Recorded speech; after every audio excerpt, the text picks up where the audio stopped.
Assalamualaikum warahmatullahi wabarakatuh.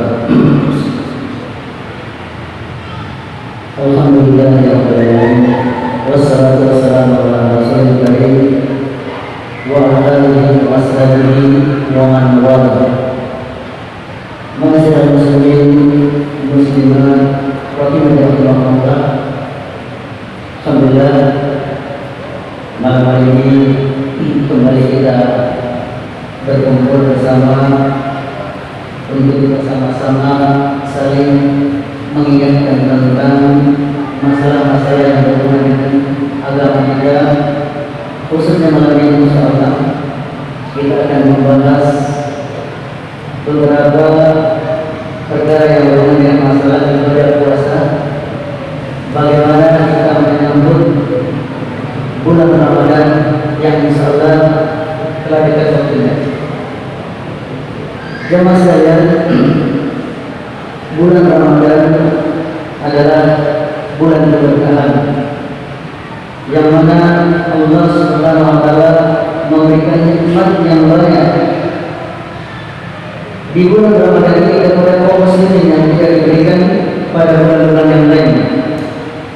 Dalam sebuah hadis yang diriwayatkan oleh Imam Ahmad, hadis yang sahih, Nabi kita SAW bersabda, "Kerjaakum Ramadan syahrul mubarak." Sungguh telah datang kepada bulan Ramadan, syahrul mubarak, bulan yang penuh dengan keberkahan. Kemudian disebutkan oleh Rasulullah SAW, "Tuftahu fihi abwaabul jannah." Pada bulan tersebut akan dibuka pintu-pintu surga. Wa tughlaqu fihi abwaabul jahim. Akan ditutup pintu-pintu neraka. Wa tuqulu fi syaitan sayajin, dan para syaitan dari kalangan jin akan dibelenggu pada bulan tersebut. Wa fihi lailatul khairun min alfi syahr. Dalam bulan tersebut kata Nabi ada satu malam yang mana kalau kita beribadah di malam tersebut, yaitu malam Lailatul Qadar, sama saja kita beribadah lebih daripada 1000 bulan. Oleh karenanya, jemaah sekalian, di dalam bulan Ramadan disebutkan oleh Nabi bulan kebaikan, musim kebaikan, bulan yang penuh dengan keberkahan. Karenanya hendaklah kita menyambut bulan Ramadan tersebut dengan persiapan kita secara lahir dan batin. Secara lahiriah kita menyambut bulan Ramadan tersebut dengan ilmu tentang bagaimana kita beribadah di bulan Ramadan tersebut. Kemudian secara batin kita mempersiapkan diri kita, mengikhlaskan niat ibadah kita hanya untuk Allah SWT di bulan Ramadan tersebut.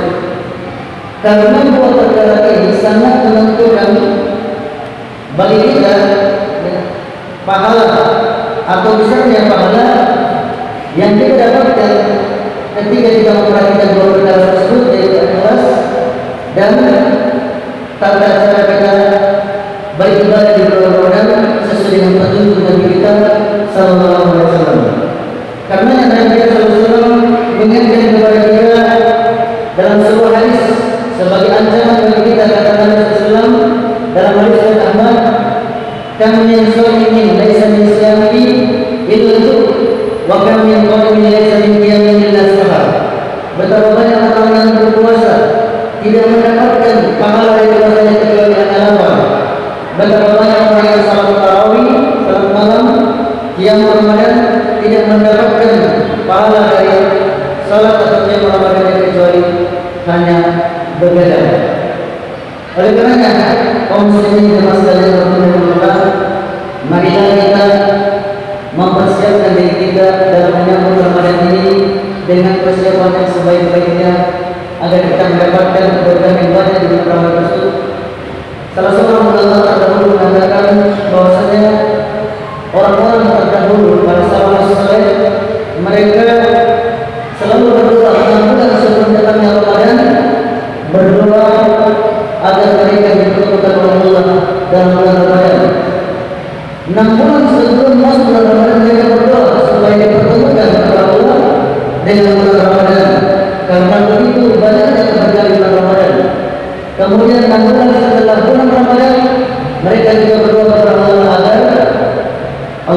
SAW menerima amal-amal mereka di bulan Ramadan tersebut. Oleh karenanya, marilah kita menjadikan tauladan Nabi dan para sahabat di dalam menyambut bulan Ramadan. Bagaimana Rasulullah SAW dan para sahabat menyambut bulan Ramadan? Insya Allah yang akan kita bahas adalah perkara-perkara yang sangat dianjurkan bagi kita. Karena kita semua tahu bahwa di bulan Ramadan kewajiban kita adalah berpuasa di siang hari di bulan Ramadan. Tetapi ada perkara-perkara yang sangat dianjurkan kita, khususnya di bulan Ramadan ini. Di antaranya yang pertama, dianjurkan kita untuk bersahur ketika kita akan berpuasa di siang hari. Kenapa? Disebutkan dalam hadis karena bersahur itu adalah mendapatkan keberkahan, mendatangkan keberkahan. Dalam surah hadis Bukhari, Nabi kita SAW bersabda, "Tasahhar, bersahurlah, makan sahurlah. Fa inna fi sahuri barakatun." Karena di dalam sahur itu ada keberkahan. Jadi sahur itu makan di waktu sahur, bukan makan di tengah malam. Makan di waktu sahur menjelang azan subuh. Ini yang dianjurkan kepada kita. Kata Nabi, "Fa'inna safi sahur." Sesungguhnya di dalam bersahur ada keberkahan. Keberkahan apa? Para ulama menjelaskan keberkahan yang kita dapatkan dalam bersahur. Pertama, kita mendapatkan pahala karena kita melakukan perkara yang dianjurkan oleh Rasulullah, bersahur. Yang kedua, keberkahan yang kita dapatkan di siang hari bagi orang yang bersahur akan mendapatkan kekuatan untuk melaksanakan ibadah-ibadah di siang hari bulan Ramadan. Oleh karenanya disebutkan oleh Nabi SAW bahwasanya kata Nabi, "Faslu baina siyamina wa siyami ahli kitab akal sahur." Yang menjadi pembeda antara puasa kita dan puasanya orang-orang ahli kitab adalah makan sahur. Orang Yahudi, orang Nasrani ahli kitab, mereka juga berpuasa. Orang Muslim juga berpuasa. Pembeda kita antara kita dan mereka adalah makan sahur, karena mereka tidak makan sahur. Oleh karenanya kata Rasulullah memerintahkan kepada kita bersahur. Bersahurlah karena dalam sahur itu ada keberkahan. Oleh karenanya orang yang tidak makan sahur tetap puasanya sah, tetapi ada satu utama yang ditinggalkannya, yaitu keberkahan dalam makan sahurnya. Jadi makan sahur itu dianjurkan sebagaimana disebutkan dalam hadis Nabi SAW makan sahur itu sekitar bacaan 50 ayat, 50 ayat sebelum dikumandangkannya azan fajar. Jadi sekitar di akhir, disunahkan kita mengakhirkan makan sahur sekitar setengah jam atau 20 menit kita makan sahur sebelum dikumandangkannya azan. Kemudian yang kedua, di antara perkara yang sangat dianjurkan kita dalam bulan Ramadan adalah menahan lisan kita. Lisan kita tahan, kita tidak mengucapkan kata-kata yang kotor, yang dusta, menghina, kata-kata yang mengundang keberkahan Allah Subhanahu wa taala. Karena ini sangat mempengaruhi daripada amal ibadah puasa kita. Ini disebutkan dalam hadis yang sahih riwayat Bukhari. Nabi kita SAW bersabda, "Man lam ya'mal al-qawl wal 'amila bihi wal jahla fala laysa lillahi hajatun ayat al-ma'am wa syarabahu." Kata Nabi SAW, barang siapa yang tidak meninggalkan perkataan dusta, perkataan ghibah, perkataan kotor, kemudian tidak juga meninggalkan perbuatan maksiat dan perbuatan kejahilan, falaysa lillahi hajatun, maka Allah tidak punya hajat, Allah tidak punya kebutuhan dengan puasanya. Allah tidak mempunyai kebutuhan dengan puasanya. Meskipun perkataan kotor ini tidak membatalkan puasa, tetapi akan sangat mempengaruhi dari nilai ibadah puasa kita atau pahala ibadah puasa yang kita lakukan. Sebagian ulama menjelaskan bahwasanya kalau di luar bulan Ramadan makan dan minum dibolehkan, perkataan kotor dan perbuatan maksiat dilarang. Maka ketika masuk bulan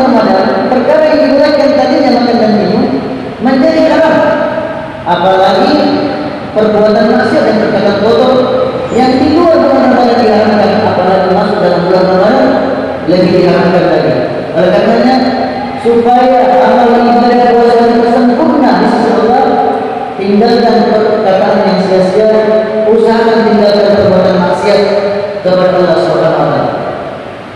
Kemudian yang berikutnya di antara perkara yang sangat dianjurkan kita di bulan Ramadan adalah banyak membaca Al-Quran.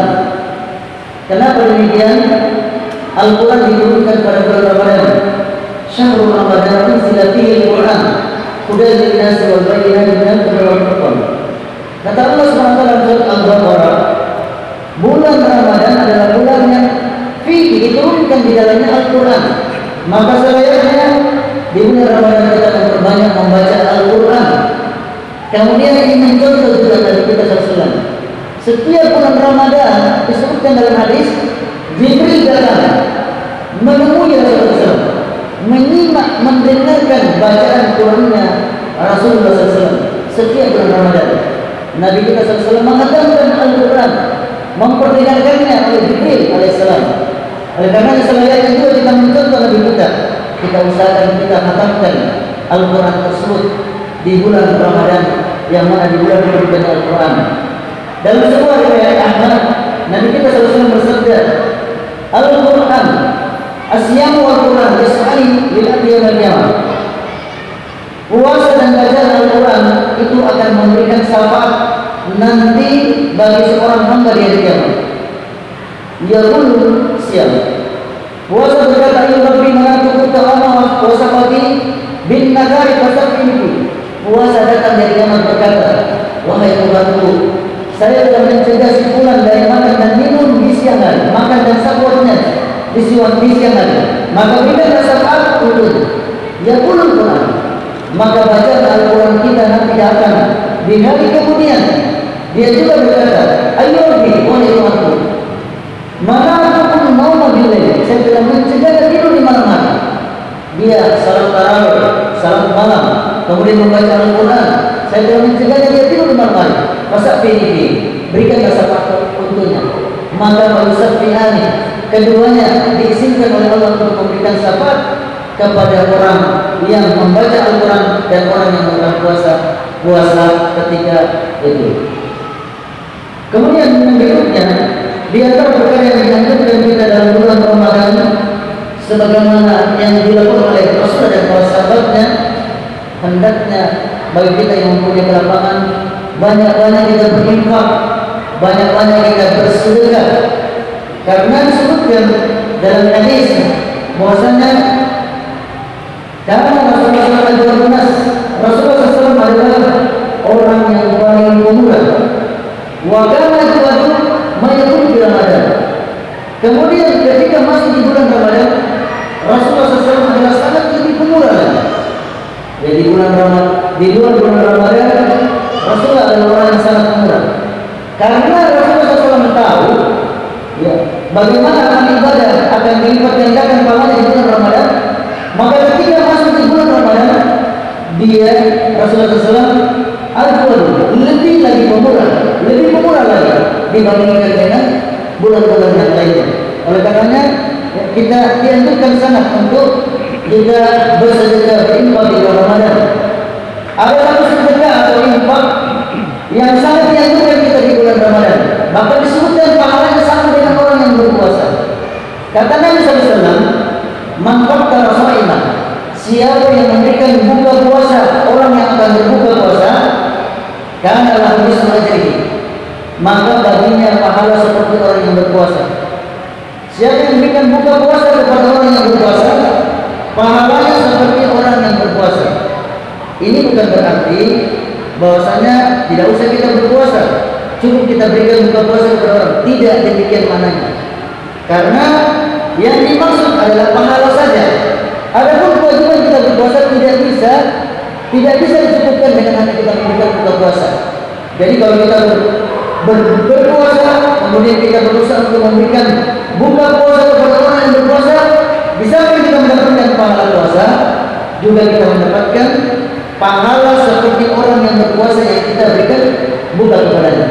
Ini adalah perkara yang sangat dianjurkan. Makanya di bulan Ramadan kita melihat banyak kaum muslimin yang membawakan buka puasa di masjid.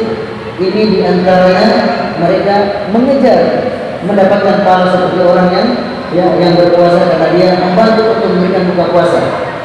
Kemudian berikutnya di antara perkara yang sangat dianjurkan kita di bulan Ramadan, qiyamul Ramadan atau salat tarawih. Melaksanakan salat tarawih di bulan Ramadan di malam hari. Ini sangat dianjurkan kepada kita. Bagi seorang muslim di bulan Ramadan ada dua usaha atau jahat atau juhud atau usaha atau kesempurnaan di bulan Ramadan. Di siang hari dia berpuasa. Kata Nabi, "Man shoma Ramadan imanan wa ihtisaban, ghufira lahu ma taqaddama min dhanbihi." Siapa yang berpuasa di bulan Ramadan di siang hari dengan iman dan mengharapkan pahala, ghufira lahu ma taqaddama min dhanbihi, diampuni dosa-dosanya yang telah lalu. Dalam hadis Bukhari dan Muslim, Nabi bersabda, "Man qama Ramadan imanan wa ihtisaban." Siapa yang salat di bulan Ramadan, di malam hari di bulan Ramadan, salat malam, salat tarawih dengan iman dan mengharapkan pahala, ghufira lahu ma taqaddama min dhanbihi, diampuni dosa-dosa yang telah lalu. Ya. Man qama lailatul qadar imanan wa ihtisaban, ghufira lahu ma taqaddama min dhanbihi. Semuanya disebutkan dalam hadis Bukhari Muslim. Siapa yang menghidupkan malam Lailatul Qadar dengan iman dan mengharapkan pahala, akan diampuni dosa-dosanya telah lalu. Di siang hari dia berpuasa, diampuni dosanya, kata Rasulullah SAW. Di malam hari dia salat malam, salat tarawih, diampuni dosanya selama 30 hari. Dikali dua, siang diampuni dosanya dan dikali berpuasa, malam hari dia salat tarawih, diampuni dosanya. Ketika dia salat malam atau salat tarawih, maka 30 kali 2 60 kali. Sangat diharapkan ketika seorang muslim keluar dari bulan Ramadan dalam keadaan Allah Subhanahu wa taala telah mengampuni dosa-dosanya. Kemudian ada satu perkara yang sangat dianjurkan kita di dalam salat tarawih, yaitu kita salat berjamaah bersama imam kaum muslimin di masjid. Sebagaimana disebutkan oleh Nabi kita sallallahu alaihi wasallam, "Innahu man qama al-imam." Sesungguhnya siapa saja yang salat bersama dengan imam hatta yansarifa, sampai imam selesai, kutiba lahu qiyamul lail, maka dituliskan baginya sama saja dia salat malam tersebut. Oleh karenanya seorang yang datang salat di masjid kaum muslimin, kemudian dia salat bersama imam, dia tidak keluar, dia tidak pulang sampai imam juga selesai salat, maka kata Rasulullah SAW, kutiba lahu qiyamul lail, akan dicatat baginya sama saja dia salat semalam tersebut. Ini yang disebutkan oleh Nabi kita SAW, yang di antara sunnahnya kita salat berjamaah bersama kaum muslimin sampai selesai, maka kita ditulis sebagai orang yang salat, ya pahalanya sebagai orang yang salat semalam tersebut. Kemudian juga di antara perkara yang diajarkan kita di bulan Ramadan adalah banyak kita berdoa kepada Allah Subhanahu wa taala, karena doa bagi orang yang berpuasa adalah doa yang mustajabah, tidak ditolak. Dalam sebuah hadis riwayat Baihaqi, Nabi SAW bersabda, "Salah satu dakwatin la turaddu." Ada 3 doa yang tidak ditolak, kata Nabi. Dakwatul musafir, doanya orang yang sabar. Dakwatul walid, doanya orang tua kepada anaknya. Dakwatul sha'im, doanya orang yang sedang berpuasa. Ini 3 perkara, 3 keadaan yang seorang tidak akan ditolak doanya, disijabah oleh Allah Subhanahu wa taala doanya. Oleh karenanya kita gunakan kesempatan di bulan Ramadan untuk banyak berdoa kepada Allah Subhanahu wa taala. Doa yang demikian, doa orang yang sedang berpuasa, disebutkan oleh Nabi tidak akan ditolak. Tidak akan ditolak, utamanya khususnya ketika menjelang berbuka atau ketika selesai berbuka puasa. Kemudian juga di antara perkara yang sangat dianjurkan, kalau kita mempunyai kelapangan, kita umrah di bulan Ramadan. Ya, umrah di bulan Ramadan. Kata Nabi SAW, "Fa'inna umrata fi Ramadan taqdi hajjat al-marid." Sesungguhnya umrah di bulan Ramadan itu sama dengan pahalanya haji, atau bahkan sama haji bersama, kata Nabi. Oleh karenanya kalau kita ingin berhaji sama dengan Nabi, berhaji bersama dengan Nabi, kita mungkin tidak dapatkan lagi lain. Ada caranya. Kita umrah di bulan Ramadan. Karena kalau kita lihat di Saudi Arabia, di Masjidil Haram, pada waktu 10 akhir Ramadan itu manusia sangat banyak, lebih dari musim haji. Ya, sangat banyak lebih dari musim haji. Oleh karenanya kalau kita di Saudi, kita umroh di akhir Ramadan, kalau kita mau pergi salat maghrib, maka kita harus pergi di asar memang. Kalau kita pulang setelah asar, baru kita mengatakan kita tidak rutin lagi ya salat di sembarang. Pasti kita salat di jalan-jalan. Karena padatnya yang Masjidil Haram diulang di akhir-akhir bulan Ramadan. Kalau kita ini beda, kalau di Indonesia 10 akhir Ramadan tinggal orang-orang pilihan. Ya, tinggal orang-orang yang memang suka yang salat berjamaah di masjid. Ya, tinggal satu saf. Tetapi kalau di Saudi 10 akhir Ramadan full meluber sampai di jalan-jalan. Ini bedanya kita karena orang-orang di sana mengetahui bahwasanya di akhir-akhir bulan Ramadan mereka mencari-cari yang malam Lailatul Qadar.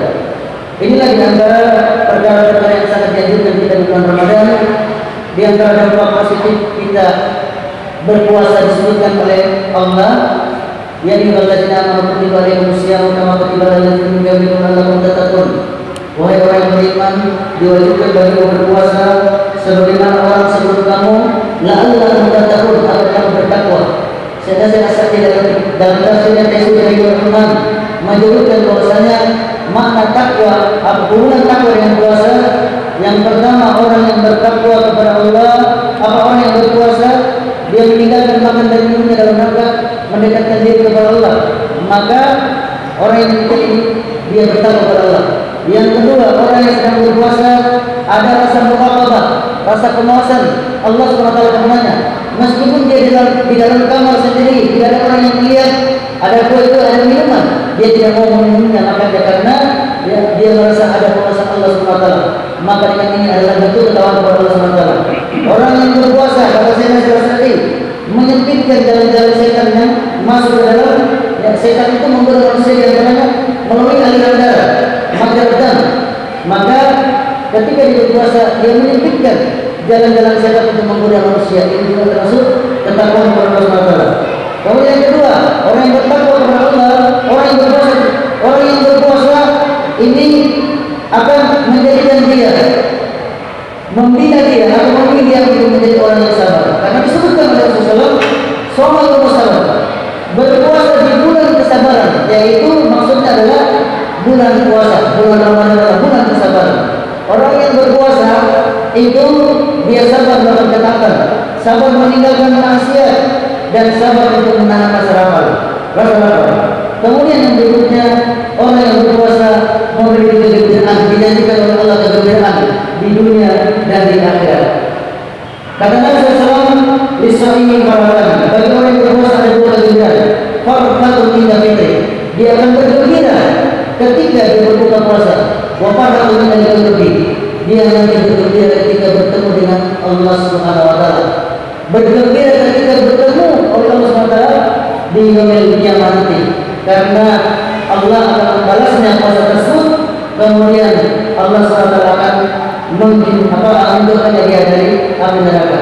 Dalam sebuah hadis yang saya Rasulullah bersabda, "Man shoma yawman fi sabilillah," siapa yang berpuasa satu hari di jalan Allah, ba'adallahu wajhahu 'anil nari sabina khariban.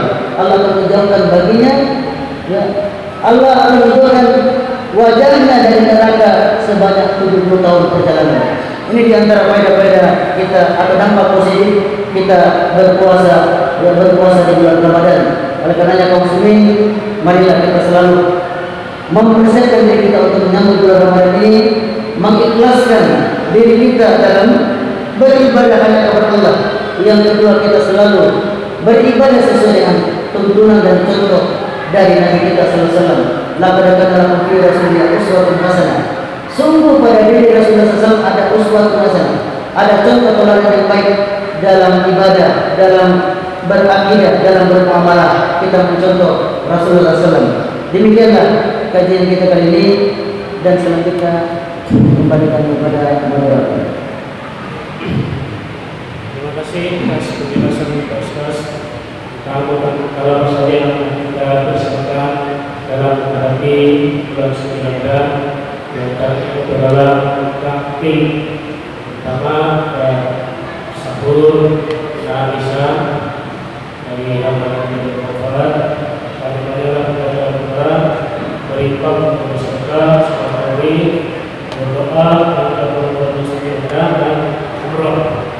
Mungkin dari Ustaz tadi ini mungkin ada yang perlu ditanyakan bagi tuan kami persilakan yang langsung dan awal kami persilakan untuk menulis di secara kertas dan diserahkan kepada untuk pertama kami persilakan kepada peserta dari Ikhwan yang kami untuk mengajukan pertanyaan sekitar materi yang dibawa oleh Ustaz. Kami persilakan. Ada yang ingin ditanyakan seputar masalah saya berhubungan dengan puasa atau cuti puasa dan sebagainya pembelajaran. Kami persilakan kepada Pak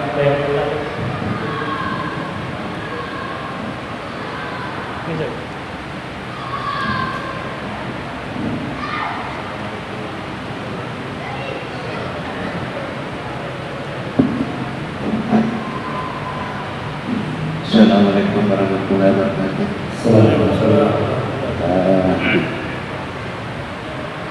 Sedikit mengenai tentang sedekah dan infak.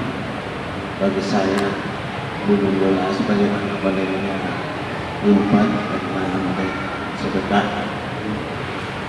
Dan kalau catat sudah ada tertib itu sebelum ya itu saja Ustaz. Assalamualaikum.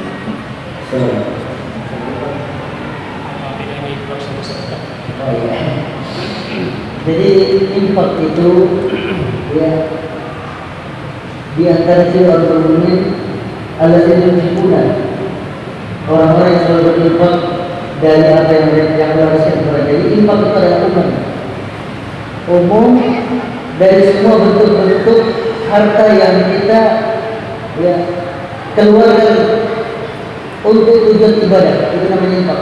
Infak itu adalah harta yang kita keluarkan untuk tujuan ibadah. Kemudian di dalam infak itu ada berbagai macam jenis. Ada namanya sedekah.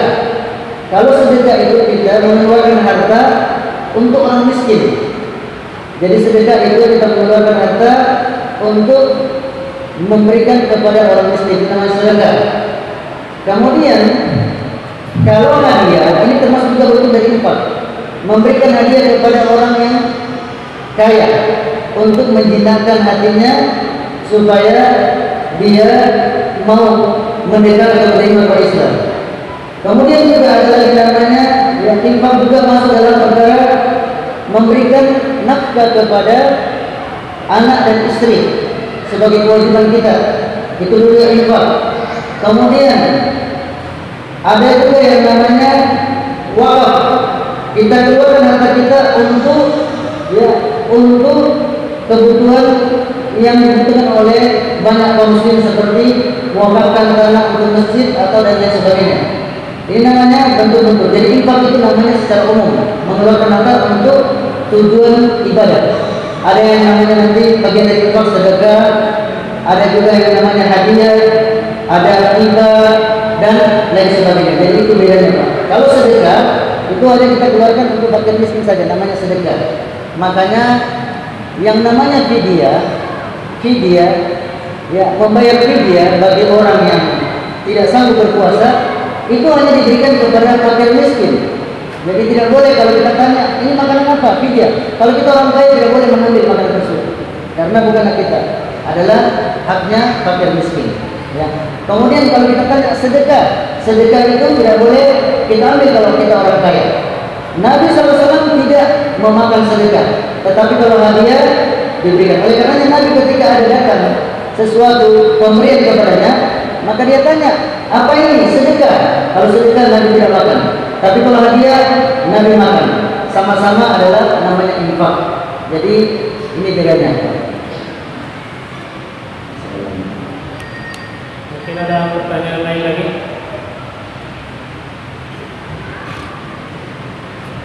Sambil kita menunggu pertanyaan dari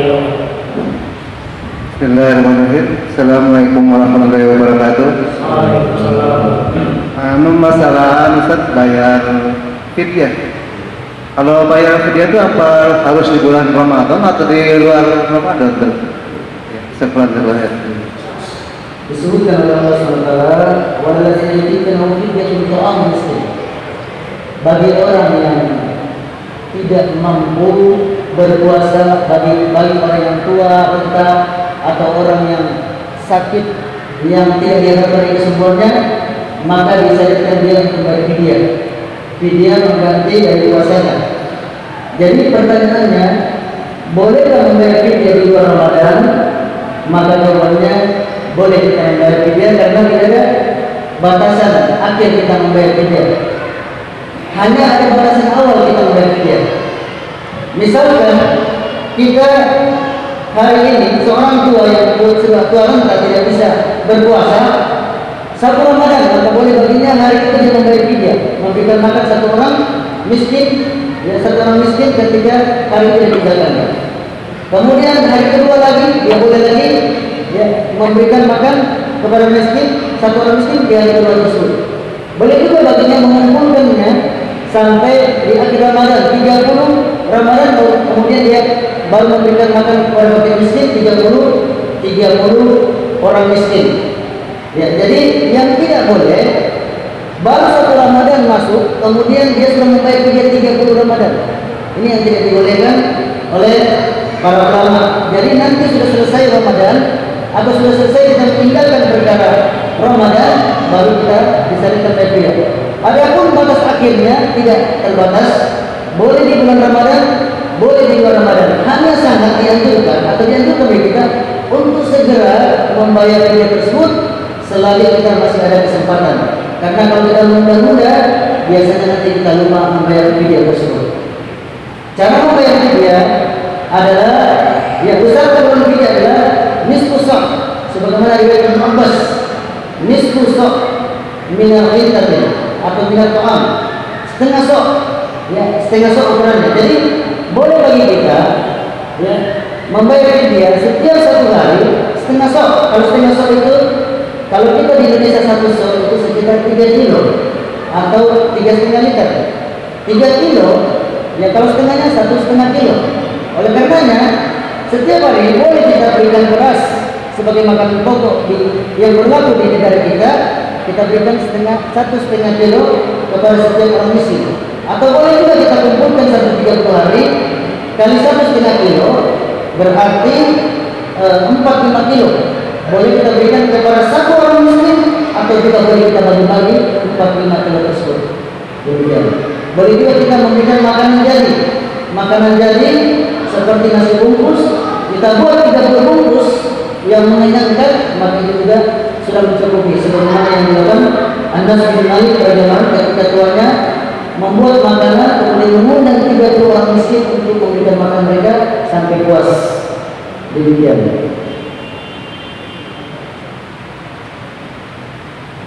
Ada pertanyaan dari jemaah tertulis, apakah sah puasa orang yang melakukan ghibah atau berbohong?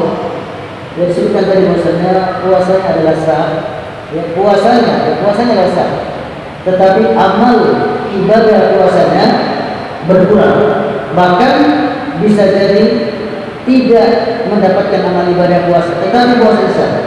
Karena berdasarkan hadis Nabi, man lam yataqul shar, siapa yang tidak meninggalkan perkataan dusta, menggibah, berbohong, maka falaysa lillahi hajat ayyada'a ta'amahu wa syarabahu, maka Allah tidak memiliki hajat atau kebutuhan dari dia meninggalkan makanan minumnya, atau Allah tidak memiliki hajat dari puasanya, Allah tidak membalas puasanya.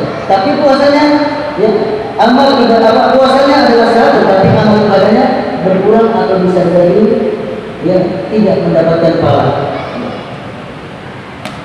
Kemudian bagaimana hukumnya orang puasa tapi tidak sholat? Hukum puasa tapi tidak sholat, ya, ini ada khilaf di kalangan ulama. Sebagian ulama mengatakan bahwasanya orang yang berpuasa tidak sholat tidak diterima ibadah puasanya, karena ada sebagian ulama yang mengatakan bahwasanya sholat adalah yang sesuatu perkara yang kalau ditinggalkan menjadi kufur. Ya, berdasarkan hadis Nabi, al-ahdu allazi bainana wa bainahum as-shalah. Perjanjian kami dan mereka adalah salat. Man tarakaha, barang siapa meninggalkan salat maka dia kafir, maka sungguh dia telah kufur. Sebagian orang mengatakan ya pahala puasanya tetap ya ada yang meskipun dia meninggalkan salat yang merupakan dosa besar. Alhamdulillah ya tidak selain dari kita melakukan puasa meninggalkan salat yang salat itu lebih utama daripada puasa. Baik dari urutan rukun Islam saja ya salat itu lebih utama daripada puasa. Yang kemudian salat dulu baru salat baru puasa atau zakat. Apakah ada waktu misal dalam Islam dengan berjaga-jaga?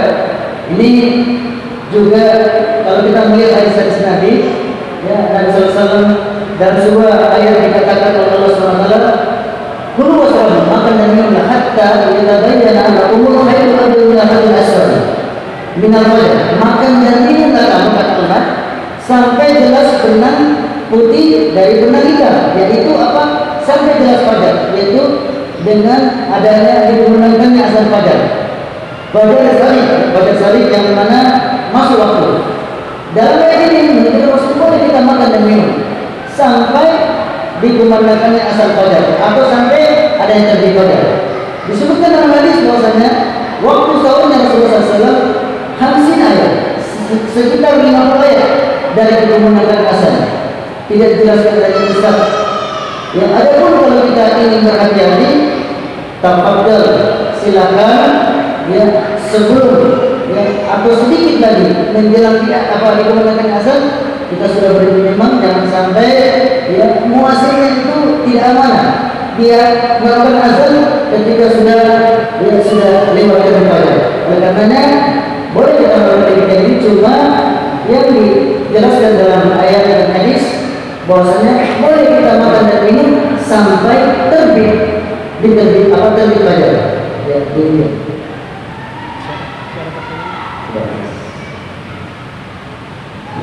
Mungkin masih ada lagi? Mungkin masih ada pertanyaan dari Silakan Pak, masih banyak masalah-masalah yang lain dalam masalah puasa. silakan Pak Ustaz.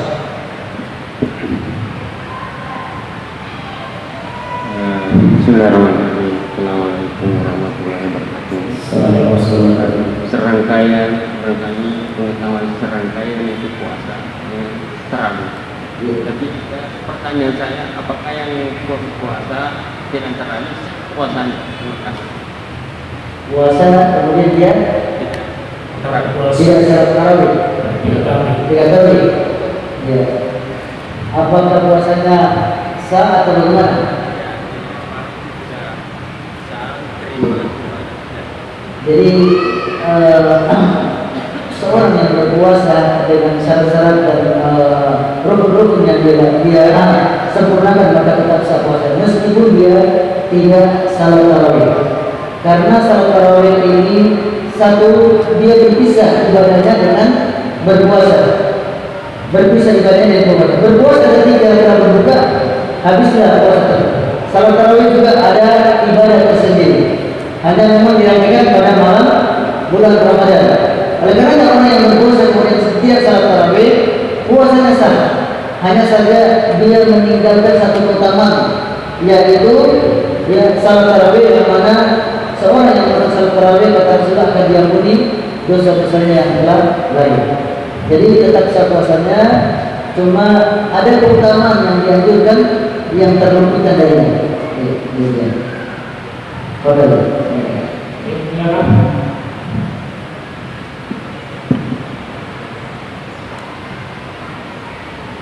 Bismillahirrahmanirrahim. Assalamualaikum warahmatullahi wabarakatuh. Saya ingin bertanya masalah ceramah setelah sholat isya, hukumnya bagaimana? Terus masalah bacaan-bacaan antara sholat tarawih, hukumnya bagaimana Ustaz? Terima kasih. Yang pertama, bagaimana hukum ceramah ketika setelah salat isya? Ini pernah ditanyakan oleh Syekh Muhammad bin Shalih Al-Utsaimin, salah satu seorang ulama kibar di Saudi. Dia mengatakan bahwasanya ya kalau memang dibutuhkan tidak mengapa, karena tempatnya orang berkumpul ketika itu dan disampaikan ceramah yang ceramah itu berhubungan dengan agamanya, maka tidak mengapa. Tapi tidak bukan merupakan kewajiban. bukan juga membawa perkara yang dianjurkan, hanya boleh, ya, boleh dan tidak mengapa kesempatan untuk memberikan ceramah. Karena di zaman Nabi, di zaman sahabat tidak ada, ya, tidak dilakukan. Tetapi ya, sebagai ulama dalam karena ini adalah kesempatan yang baik, maka boleh dilakukan. Tetapi bukan merupakan perkara yang wajib, bukan juga perkara yang sunnah. Artinya kalau kita salat tarawih tanpa ceramah, salat tarawihnya kita tetap sah, ya, dan tidak mengurangi, ya, kesempurnaan salat tarawih kita meskipun dengan tanpa ceramah. Bahkan kebanyakan ceramah-ceramah sekarang yang terlalu lama membuat, ya, orang yang akan salat tarawih terganggu kalau ceramahnya terlalu lama. Maka dianjurkan boleh bagi kita untuk ceramah dan tidak terlalu lama, dan ini kesempatan. Ya, sebagai ulama memang tidak membolehkan karena tidak contoh. Alhamdulillah masing-masing memiliki dua pandangan yang kita tidak boleh mencela salah satu dari kedua pandangan tersebut. Kemudian bacaan-bacaan setelah salat tarawih, di antara salat tarawih, maka ini juga kalau kita melihat tata cara salat tarawihnya Nabi, ya, panjang, ya, bacaannya, ya, di antara salat tarawih tersebut tidak disebutkan, hanya ada istirahat namanya. Istirahat namanya dikatakan istirahat atau tarawih. Tarawih itu dikatakan istirahat, raha, ada istirahat di situ. Kita boleh berzikir ketika istirahat antara dua salat, boleh kita berzikir, boleh kita berselawat, tetapi tidak dicontohkan atau tidak ada hadisnya yang menunjukkan bahwasanya haruslah berjamaah, bersalawat berjamaah. Adapun kalau kita mau berzikir sendiri, bersalawat sendiri atau berdoa, maka tafadhal kita gunakan waktu tersebut, ya, waktu kosong itu di antara dua salat tarawih tersebut. Allah alam bisawab. Yang Terakhir dengan apakah boleh cium pipi istri dalam berpuasa? Ya, ini ada pembahasannya. Ya, kata ulama, ya, dibagi dua keadaan. Kalau orang yang bisa menahan hawa nafsunya, maka boleh dan tidak mengapa dia mencium istrinya, ya, ketika berpuasa. Sebagaimana disebutkan dalam hadis dari Aisyah radhiyallahu anha, karena Rasulullah SAW yuqabbilu wa huwa sha'im. Kata Aisyah, Rasulullah SAW mencium istrinya dalam keadaan dia berpuasa. Ya. Kemudian bagi orang yang keadaannya, ya, apalagi pengantin baru, ya, keadaannya tidak bisa menahan syahwat, ya, menahan syahwatnya, maka dianjurkan bagi untuk tidak melakukannya, karena dikhawatirkan akan terjadi sesuatu yang bisa jadi bahayanya, mudaratnya lebih besar. Oleh karenanya, ya, kita lihat keadaan. Kalau dia adalah orang yang sudah tua, ya, sudah umur tua, bisa menahan syahwatnya, boleh baginya dia mencium istrinya dan tidak membatalkan puasanya. Bagi anak muda yang baru menikah, jangan coba-coba karena berbahaya. Bisa jadi, ya, dia mengeluarkan mani atau mani, ya, yang sebagian ulama berbeda pendapat tadi. Bagaimana keluar mani dengan sengaja, ya, tanpa jima, apa batal puasa atau tidak? Sebagian atau jumhur ulama mengatakan batal puasa. Maka oleh karenanya dilihat dari keadaan seseorang, ya, kalau bagi umur yang sudah tua, ya, boleh baginya untuk mencium istrinya, ya, tapi bagi yang muda yang tidak menahan syahwat, bisa menahan syahwatnya, maka dia juga tidak melakukannya. Wallahu a'lam bishawab.